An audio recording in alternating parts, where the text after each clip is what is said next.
इस तरह मन के ख्याल बदलने वास्ते असीं सत्संग विच आउणे हां।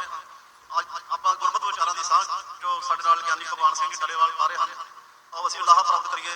8:40 तक आप जी नूं गुरमत विचारां दे निहाल करनगे। वाहिगुरू जी का खालसा, वाहिगुरू जी की फतेह। वाहिगुरू साहिब जी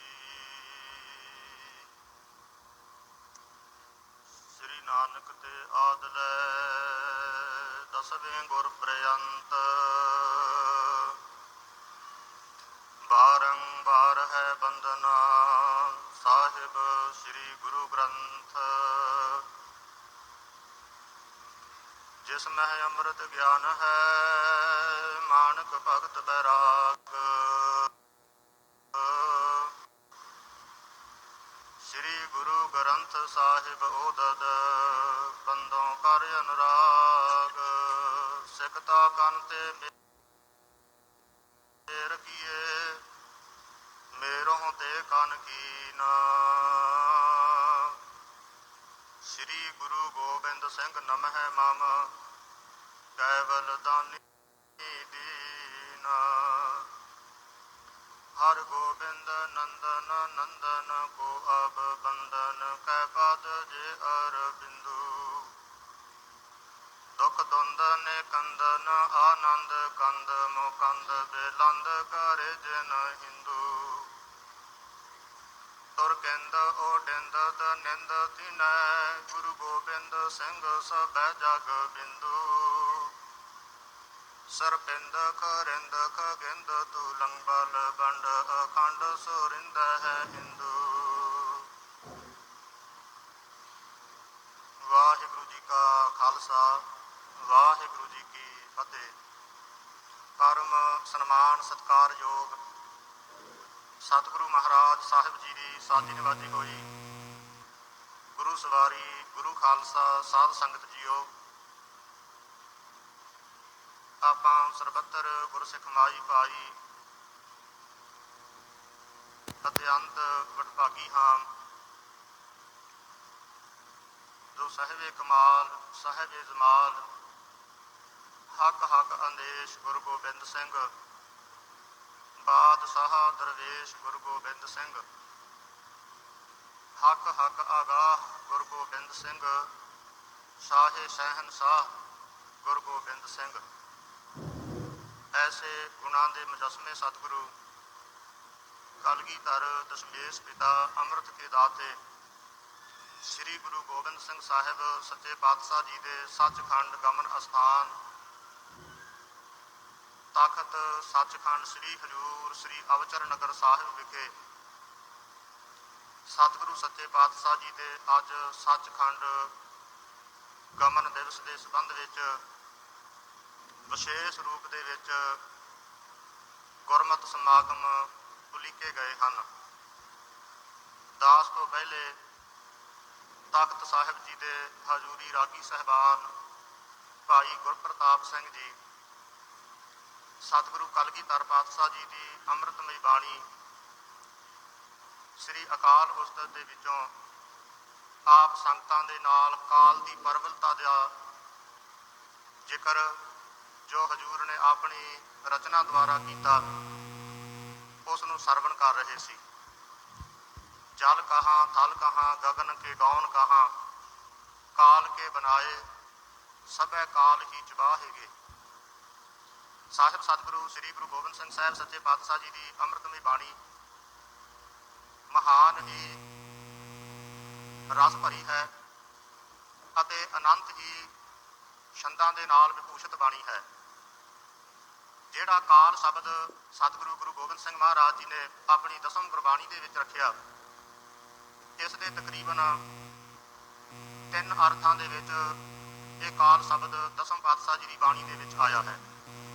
एक तां काल का मतलब है समा कि हर एक चीज़ समय दे विच पैदा हो रही है, हर एक वस्तु चीज़ समय दे नाल समाप्त होंदी है। दूजा काल का मतलब है मौत काल का समा जां जम ये अर्थां दे विच भी सतगुरु महाराज जी ने बाणी दे विच रखिया। तीसरा सतगुरु कलगीधर महाराज सच्चे पातशाह जी ने काल शब्द अपना मखसूस किया होया शब्द है। काल का ਸਤਿਗੁਰੂ ਕਲਗੀਧਰ ਪਾਤਸ਼ਾਹ ਜੀ ਨੇ ਅਕਾਲ ਪੁਰਖ ਪ੍ਰਮਾਤਮਾ ਦਾ ਜ਼ਿਕਰ ਵੀ ਕੀਤਾ। ਜੈਸੇ ਸਤਿਗੁਰੂ ਪਾਤਸ਼ਾਹ ਜੀ ਦੀ ਅੰਮ੍ਰਿਤ ਬਾਣੀ ਹੈ, ਕਾਲ ਪੁਰਖ ਕੀ ਦੇਹ ਮੋਹ ਕੋਟਕ ਵਿਸ਼ਨ ਮਹੇਸ਼। ਉੱਥੇ ਕਾਲ ਸਮੇਂ ਦਾ ਵਾਚਕ ਨਹੀਂ, ਉੱਥੇ ਕਾਲ ਕਿਸੇ ਮੌਤ ਦਾ ਵਾਚਕ ਨਹੀਂ, ਉੱਥੇ ਕਾਲ ਦਾ ਅਰਥ ਹੈ ਅਕਾਲ ਪੁਰਖ ਪ੍ਰਮਾਤਮਾ। ਅੰਤ ਕਰਤ ਸਭ ਜਗ ਕੋ ਕਾਲਾ, ਨਾਮ ਕਾਲ ਤਾਤੇ ਜਗ ਡਾਲਾ। ਅਕਾਲ ਪੁਰਖ ਪ੍ਰਮਾਤਮਾ ਵਾਹਿਗੁਰੂ ਹਰ ਇੱਕ ਵਸਤੂ ਦਾ ਕਾਲ ਕਰਦਾ। ਇਸ ਕਰਕੇ ਉਸ ਅਕਾਲ ਪੁਰਖ ਪ੍ਰਮਾਤਮਾ ਦਾ ਨਾਮ ਵੀ ਕਾਲ ਸਤਿਗੁਰੂ ਪਾਤਸ਼ਾਹ ਜੀ ਨੇ ਵਰਤਿਆ। ਅਨੇਕਾਂ ਹੀ ਪ੍ਰਮਾਣ ਦਿੱਤੇ ਗਏ। जोगी जति ब्रह्मचारी बड़े बड़े छत्रधारी, छत्र ही की छाया कई कोस लो चलत हैं। बड़े बड़े राजन के दावत फिरत देश, बड़े बड़े राजन के द्रप को दर्द हैं। मान सेम ही प्याओ दलीप कैसे छत्रधारी, बटो अवमान भुज दंड को करत हैं। दारा से दलीसर दुर्योधन से मान धारी, भोग भोग भोग अंत भूम में मिलत हैं। एक शिव भये एक गए एक फेर पए, रामचंद्र कृष्ण के अवतार भी अनेक हैं।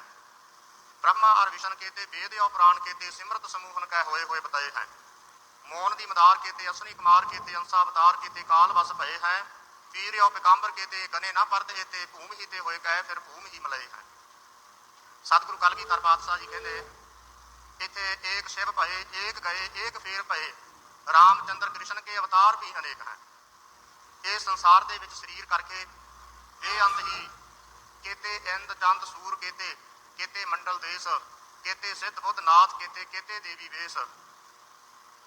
और कहते सतगुरु पातशाह जी के वचन ने कहते कान महेश। ये सारे कितनिया ही गिनतियां दे विच सतगुरु जी ने जिक्र किए हैं। पर जिथों तक साध संगत जी अखीरले समय का जिक्र आता है, पहले अवतारां के समय तो वेख्या जाए, जदों 14 कला संपन्न श्री रामचंद्र जी त्रेते युग के अवतारी महापुरुष यूपी दे विच फैजाबाद जिले की सरजू नदी के किनारे गुप्तार घाट के उत्ते अपना शरीर त्यागन लगे सन। तो उस वेले ब्राह्मणा ने श्री रामचंद्र जी नूं बेनती की कि अवतारी महापुरुष श्री रामचंद्र जी तुसीं अपना पंज भौतिक शरीर त्यागन लगे हो, तो अगे आउण वाले समय दे विच तुहाडे दर्शन किवें होणगे ते कित्थे होणगे। तो उस वेले श्री रामचंद्र जी ने जिहड़े वचन कहे उन्हां दा जिक्र लिखतां दे विच मिलदा है। श्री रामचंद्र जी ने वचन कीते सन कि मेरा जिहड़ा दर्शन है तुहानूं अयोध्यापुरी दे विच होवेगा।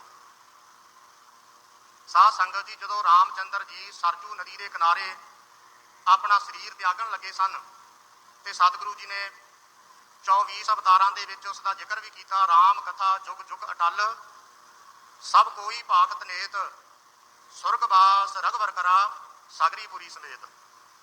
उस वेले ਜਿਹੜੇ ਅਯੋਧਿਆਪੁਰੀ ਦੇ ਲੋਕ ਸਨ, ਸਰਜੂ ਨਦੀ ਦੇ ਵਿੱਚ ਸ੍ਰੀ ਰਾਮਚੰਦਰ ਜੀ ਦੇ ਵਿਛੋੜੇ ਵਿੱਚ ਸਰਜੂ ਨਦੀ ਦੇ ਅੰਦਰ ਛਾਲਾ ਮਾਰ ਮਾਰ ਕੇ ਸਾਧ ਸੰਗਤ ਦੀ ਚੜ੍ਹਾਈ ਕਰ ਗਏ।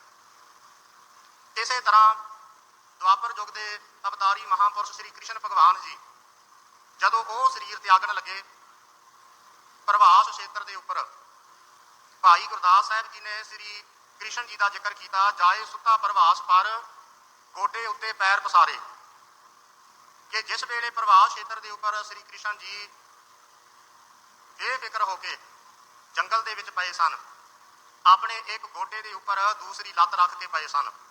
जिस तरह आम बहुत घरों के पेंडू इलाकों के खास करके जोड़े बजुर्ग ने वो पै जाते हैं, बैठ जाते हैं, तो जदों पैंदे ने वो अपने एक गोडे के उपर दूसरी लत्त रख के पै जाते हैं। श्री कृष्ण भगवान जी प्रभास क्षेत्र के जंगल के इउं पए ते उस वेले बदक आया भालदा, मिर्गा जान बाण लै मारे। श्री कृष्ण भगवान जी के चरण कमल विच पद्म है, झिलमिल झिलकै बांगी तारे। कृष्ण भगवान जी के चरणों के विच पद्म का चिन्ह सी। पद्म का चिन्ह समुद्रीक ग्रंथां दे विच जिक्र आउंदा। अपने हत्थां दे विच साडे पैरां दे विच एक विशेष लीक हुंदी है जो साडी भागां दी साडी किस्मत दी प्रतीक होया करदी है, चंगे भागां दी निशानी है। ते उस वेले जिहड़ा बदक सी वो चमक रहा सी पद्म चरणों के विच कृष्ण जी दे, ते बदक ने एक हरण की अख जान के तीर मार दिता। ते जिस वेले तीर वजिया कृष्ण जी ने सारी लत्त ही पाड़ दी तीर ने। जदों नेड़े जाके बदक ने वेखिया बहुत ही मन दे विच निम्मो झूना होया, बहुत मन के अंदर पश्चाताप होया, विराग रोण लग पिया, विराग करन लग पिया ਕਿ ਮੇਰੇ ਤੋਂ ਬਹੁਤ ਵੱਡਾ ਪਾਪ ਹੋ ਗਿਆ। ਤਾਂ ਉਸ ਵੇਲੇ ਕ੍ਰਿਸ਼ਨ ਜੀ ਨੇ ਵਚਨ ਕੀਤੇ ਸਨ, ਕਹਿਣ ਲੱਗੇ ਬੱਧਕ, ਇਹ ਆਪਣਾ ਪੂਰਬਲਾ ਹਿਸਾਬ ਕਿਤਾਬ ਹੈ। ਪਿਛਲੇ ਜਨਮ ਦੇ ਵਿੱਚ ਮੈਂ ਸ੍ਰੀ ਰਾਮ ਜੀ ਸੀ ਤੇ ਤੂੰ ਬਾਲੀ ਸੀ। ਸ੍ਰੀ ਰਾਮ ਚੰਦਰ ਜੀ ਨੇ ਬਾਲੀ ਨੂੰ ਮਾਰਿਆ।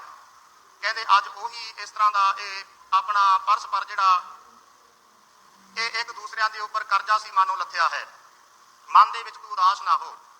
ਤਾਂ ਉਸ ਵੇਲੇ ਸ੍ਰੀ ਰਾਮ ਚੰਦਰ ਸ੍ਰੀ ਕ੍ਰਿਸ਼ਨ ਭਗਵਾਨ ਜੀ ਨੂੰ ਬੇਨਤੀ ਕੀਤੀ ਬੱਧਕ ਨੇ ਜੀ, ਔਰ ਨਾਲ ਹੀ ਅਰਜਨ ਜੀ ਸਨ। ਕਹਿਣ ਲੱਗੇ ਕੀ ਹੁਕਮ ਹੈ, ਜੇ ਆਪ ਜੀ ਹੁਣ ਸਰੀਰ ਤਿਆਗਣ ਲੱਗੇ ਤੁਹਾਡਾ ਦਰਸ਼ਨ ਕਿੱਥੇ ਹੋਏਗਾ? ਤਾਂ ਉਸ ਵੇਲੇ ਕ੍ਰਿਸ਼ਨ ਜੀ ਨੇ ਵਚਨ ਕੀਤੇ ਸੀ ਦਵਾਰਕਾਪੁਰੀ ਦੇ ਵਿੱਚ, ਜੇ ਮੇਰਾ ਦਰਸ਼ਨ ਕਰਨਾ ਹੋਏਗਾ ਦਵਾਰਕਾ ਦੇ ਵਿੱਚ ਹੋਏਗਾ। ਇਸੇ ਪ੍ਰਕਾਰ ਇਸਲਾਮ ਦੇ ਆਚਾਰੀਆ ਹਜ਼ਰਤ ਮੁਹੰਮਦ ਸਾਹਿਬ ਜੀ, ਜਿਨ੍ਹਾਂ ਦਾ ਮੱਕੇ ਦੇ ਵਿੱਚ ਜਨਮ ਹੋਇਆ ਅਰਬ ਦੇਸ਼ ਦੇ ਅੰਦਰ, ਜਦੋਂ ਉਹ ਮਦੀਨੇ ਦੀ ਧਰਤੀ ਤੇ ਸਰੀਰ ਤਿਆਗਣ ਲੱਗੇ, ਉਹਨਾਂ ਨੂੰ ਪੁੱਛਿਆ ਜੀ ਤੁਹਾਡਾ ਅੰਤਲਾ ਸਮਾਂ ਹੈ, ਹੁਣ ਤੋਂ ਬਾਅਦ ਤੁਹਾਡੇ ਦਰਸ਼ਨ ਕਰਨੇ ਹੋਣ, ਕਿੱਥੇ ਹੋਣ ਤੇ ਕਿਵੇਂ ਹੋਣ? ਤਾਂ ਹਜ਼ਰਤ ਮੁਹੰਮਦ ਸਾਹਿਬ ਜੀ ਨੇ ਵਚਨ ਕਿਹਾ ਸੀ, ਮੇਰਾ ਮੱਕੇ ਦੇ ਵਿੱਚ ਦਰਸ਼ਨ ਹੋਇਆ ਕਰੇਗਾ। ਇਸ ਤਰ੍ਹਾਂ ਦੇ ਨਾਲ ਜਦੋਂ ਅਸੀਂ ਵੇਖਦੇ ਹਾਂ ਧੰਨ ਸਤਿਗੁਰੂ ਸ੍ਰੀ ਗੁਰੂ ਗੋਬਿੰਦ ਸਿੰਘ ਸਾਹਿਬ ਜੀ ਅੱਜ ਦੇ ਦਿਨ ਹਜ਼ੂਰ ਨੇ ਸੱਚਖੰਡ ਗਮਨ ਕੀਤਾ। ਖਾਲਸੇ ਪੰਥ ਨੇ ਬੇਨਤੀ ਕੀਤੀ ਸਤਿਗੁਰੂ ਜੀ ਆਪ ਜੀ ਦਾ ਦਰਸ਼ਨ ਕਿੱਥੇ ਹੋਏਗਾ? ਤੇ ਸਤਿਗੁਰੂ ਕਲਗੀਧਰ ਪਾਤਸ਼ਾਹ ਜੀ ਨੇ ਜਿੱਥੇ 52 ਬਚਨ ਕਹੇ ਉੱਥੇ ਨਾਲ ਨਾਲ ਹਜ਼ੂਰ ਨੇ ਬਚਨ ਕੀਤੇ, ਪੂਜਾ ਅਕਾਲ ਕੀ ਪਰਚਾ ਸ਼ਬਦ ਕਾ ਦੀਦਾਰ ਖਾਲਸੇ ਕਾ। ਜੇ ਮੇਰੇ ਆਤਮਾ ਦੇ ਦਰਸ਼ਨ ਕਰਨੇ ਹਨ, ਆਤਮਾ ਸ੍ਰੀ ਗੁਰੂ ਗ੍ਰੰਥ ਸਾਹਿਬ ਜੀ ਦੇ ਦਰਸ਼ਨਾਂ ਦੇ ਵਿੱਚੋਂ ਆਤਮਾ ਦੇ ਦਰਸ਼ਨ ਹੋਣਗੇ। ਤੇ ਜੇ ਸਾਡੇ ਸਤੂਰ ਸਰੀਰ ਦੇ ਦਰਸ਼ਨ ਕਰਨੇ ਹੈ, ਰਹਿਤ ਸਹਿਤ ਪੰਚੋਂ ਜਹ ਮਿਲੇ ਮਮ ਸਰੂਪ ਤਹ ਦੇਖੋ ਭਲੇ, ਖਾਲਸਾ ਮੇਰੋ ਰੂਪ ਹੈ ਖਾਸ, ਖਾਲਸੇ ਮੈਂ ਹੂੰ ਕਰੋ ਨਿਵਾਸ। ਜਿੱਥੇ ਤਿਆਰ ਵਰ ਤਿਆਰ ਗੁਰੂ ਕਾ ਸਿੱਖ ਨਾਮ ਬਾਣੀ ਸ਼ਸਤਰਧਾਰੀ ਹੋਏਗਾ, ਉਹ ਮੇਰਾ ਰੂਪ ਹੈ। ਮੇਰਾ ਸਰੂਪ ਤੁਹਾਨੂੰ ਗੁਰੂ ਦਰਸ ਜੇ ਦੇਖਣਾ, ਗੁਰੂ ਗ੍ਰੰਥ ਦਰਸਾਏ, ਬਾਤ ਕਾਰਨ ਗੁਰ ਸੋਚ ਹੈ, ਪੜ੍ਹੇ ਗੁਰੂ ਗ੍ਰੰਥ ਮਨ ਲਾਏ। ਸਤਿਗੁਰੂ ਗੁਰੂ ਗ੍ਰੰਥ ਸਾਹਿਬ ਸੱਚੇ ਪਾਤਸ਼ਾਹ ਜੀ ਦਾ ਦਰਸ਼ਨ ਕਰਨਾ, ਭਾਵਨਾ ਤੇ ਪ੍ਰੇਮ ਦੇ ਨਾਲ ਭਿੱਜ ਕੇ ਬਾਣੀ ਦਾ ਪਾਠ ਕਰਨਾ, ਤੁਹਾਨੂੰ ਗੁਰੂ ਗ੍ਰੰਥ ਸਾਹਿਬ ਜੀ ਦੇ ਵਿੱਚੋਂ ਸਾਡੇ ਦਰਸ਼ਨ ਹੋਣਗੇ, ਸਾਡੇ ਆਤਮਾ ਦੇ ਦਰਸ਼ਨ ਹੋਣਗੇ। ਤੇ ਪ੍ਰਤੱਖ ਰੂਪ ਦੇ ਅੰਦਰ ਖਾਲਸੇ ਦਾ ਦਰਸ਼ਨ ਤੁਹਾਨੂੰ ਸਤਿਗੁਰੂ ਗੁਰੂ ਖਾਲਸੇ ਪੰਥ ਦੇ ਵਿੱਚੋਂ ਇਕੱਠਿਆਂ ਦੇ ਵਿੱਚੋਂ ਹੋਵੇਗਾ। ਇਹ ਸਤਿਗੁਰੂ ਕਲਗੀਧਰ ਪਾਤਸ਼ਾਹ ਜੀ ਨੇ ਸਾਨੂੰ ਵਚਨ ਕੀਤਾ, ਸਾਨੂੰ ਹੁਕਮ ਕੀਤਾ। ਜੇ ਅਸੀਂ ਸਤਿਗੁਰੂ ਪਾਤਸ਼ਾਹ ਜੀ ਦੇ ਇਹਨਾਂ ਵਚਨਾਂ ਤੇ ਪਹਿਰਾ ਦੇਵਾਂਗੇ, ਅਸੀਂ ਵੀ ਖਾਲਸੇ ਦਾ ਹਿੱਸਾ ਬਣਾਂਗੇ। ਪੂਜਾ ਅਕਾਲ ਕੀ ਪਰਚਾ ਸ਼ਬਦ ਕਾ ਤੇ ਦੀਦਾਰ ਖਾਲਸੇ ਦਾ। ਸਤਿਗੁਰੂ ਪਾਤਸ਼ਾਹ ਜੀ ਸਦਾ ਅੰਗ ਸੰਗੇ ਅਭੰਗੰ ਵਿਭੂਤੇ, ਸਤਿਗੁਰ ਮੇਰਾ ਸਦਾ ਸਦਾ ਗੁਰ ਮੇਰਾ ਸੰਗ ਸਦਾ ਹੈ ਨਾਲੇ, ਦੁਕਾਲੰ ਪ੍ਰਣਾਸੀ ਦਾ ਆਲਮ ਸਰੂਪੇ, ਸਦਾ ਅੰਗ ਸੰਗੇ ਅਭੰਗੰ ਵਿਭੂਤੇ। ਸਤਿਗੁਰੂ ਕਲਗੀਧਰ ਜੀ ਸਦਾ ਹੀ ਹਾਜ਼ਰ ਨਾਜ਼ਰ ਹਨ। ਸੋ ਸਾਧ ਸੰਗਤ ਜੀ, ਸਤਿਗੁਰੂ ਪਾਤਸ਼ਾਹ ਜੀ ਕਿਰਪਾ ਕਰਨ, ਰਹਿਮਤਾਂ ਬਖਸ਼ਿਸ਼ਾਂ ਕਰਨ। ਜਿੱਥੇ ਇਹ ਸਮਾਗਮਾਂ ਦੇ ਵਿੱਚ ਹਾਜ਼ਰੀਆਂ ਭਰਦੇ ਹਾਂ, ਉੱਥੇ ਸਾਡੇ ਸਿੱਖਿਆ ਦਾਤੇ ਮਹਾਂਪੁਰਸ਼ ਸ਼੍ਰੀਮਾਨ ਸੰਤ ਬਾਬਾ ਕਰਨੈਲ ਸਿੰਘ ਜੀ ਟੱਲੇਵਾਲ ਔਰ ਨਗਰ ਇਲਾਕੇ ਦੀਆਂ ਸੰਗਤਾਂ, ਨਗਰ ਭਦੌੜ ਤੋਂ ਭਾਈ ਗੁਰਪ੍ਰੀਤ ਸਿੰਘ ਜੀ, ਔਰ ਇਸੇ ਤਰ੍ਹਾਂ ਹਿਮਾਚਲ ਆਦਿਕ ਬਹੁਤ ਸਾਰੇ ਦੇਸ਼ਾਂ ਇਲਾਕਿਆਂ ਦੇ ਵਿੱਚੋਂ ਸੰਗਤਾਂ ਇਕੱਠੀਆਂ ਹੋ ਕੇ ਸ਼ਰਧਾ ਤੇ ਭਾਵਨਾ ਦੇ ਨਾਲ ਸੇਵਾ ਕਰਕੇ ਸਤਿਗੁਰੂ ਜੀ ਦੇ ਦਰ ਦੇ ਵਿੱਚ ਪ੍ਰਵਾਨਗੀ ਚਾਹੁੰਦੇ ਹਾਂ। ਸਤਿਗੁਰੂ ਪਾਤਸ਼ਾਹ ਜੀ ਕਿਰਪਾ ਕਰਨ, ਸਾਰਿਆਂ ਦੀ ਸੇਵਾ ਥਾਏ ਪਾਉਣ। ਸਤਿਕਾਰਯੋਗ ਸੰਤ ਬਾਬਾ ਕੁਲਵੰਤ ਸਿੰਘ ਜੀ, ਸੰਤ ਬਾਬਾ ਰਾਮ ਸਿੰਘ ਜੀ ਔਰ ਸੱਚਖੰਡ ਬੋਰਡ ਹੈੱਡ ਗ੍ਰੰਥੀ ਸਾਹਿਬਾਨ, ਪੰਜ ਪਿਆਰੇ, ਸਾਰਿਆਂ ਦਾ ਬਹੁਤ ਬਹੁਤ ਧੰਨਵਾਦ। ਗੁਰਫਤਿਹ ਪ੍ਰਵਾਨ ਕਰਨੀ ਜੀ। ਵਾਹਿਗੁਰੂ ਜੀ ਕਾ ਖਾਲਸਾ, ਵਾਹਿਗੁਰੂ ਜੀ ਕੀ ਫਤਿਹ। ਵਾਹਿਗੁਰੂ ਜੀ ਕਾ ਖਾਲਸਾ, ਵਾਹਿਗੁਰੂ ਜੀ ਕੀ ਫਤਿਹ। ਇਹ ਸਨ ਗਿਆਨੀ ਭਗਵਾਨ ਸਿੰਘ ਜੀ ਟੱਲੇਵਾਲ ਵਾਲੇ, ਜਿਨ੍ਹਾਂ ਪਾਸੋਂ ਅਸੀਂ ਗੁਰਮਤਿ ਵਿਚਾਰ ਸਰਵਣ ਕੀਤੇ। ਹੁਣ ਦਾਸ ਅੱਗੇ ਬੇਨਤੀ ਕਰੇ।